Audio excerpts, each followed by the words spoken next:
बताई। देवी देवता भी शिव के चर्चा के गाई। चर्चा के गाई मैया चर्चा के गाई। हम बानी मूर्ख सबके कितना बताई। देवी देवता भी शिव के चर्चा के गाई। मिली न मानो तनी फिर से बहनी भैया, लागी न रुपया पैसा तनी कोई सैया। मुक्ति के रास्ता ही है सबसे सरल बा, चल ये सैया शिव के चर्चा लगल बा। चल बलम जी शिव के चर्चा लगल बा।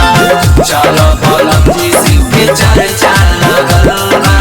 चलो बलम जी शिव के चर्चा लगल बा।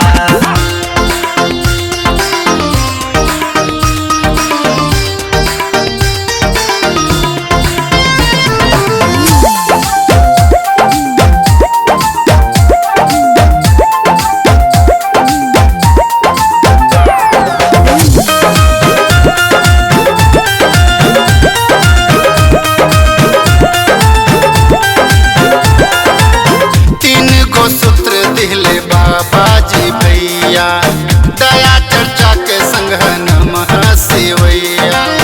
नमः शिवैया मैया नमः शिवैया। 3 गो सूत्र दिहले बाबा जी भैया, दया चर्चा के संग नमः शिवैया।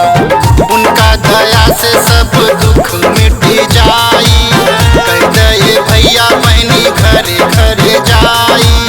शिव के दया से सारी दुनिया बनल बा, चल ये सैया शिव के चर्चा लगल बा। चल बलम जी शिव के चर्चा लगल बा। चलो बलम जी शिव के चर्चा लगल बा। चलो बलम जी शिव के चर्चा लगल बा।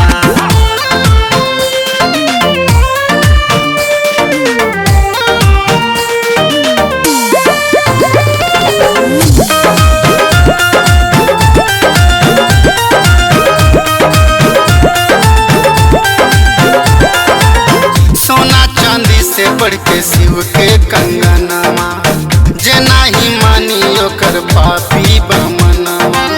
पापी बमनवा मैया पापी बमनवा। सोना चांदी से बढ़ के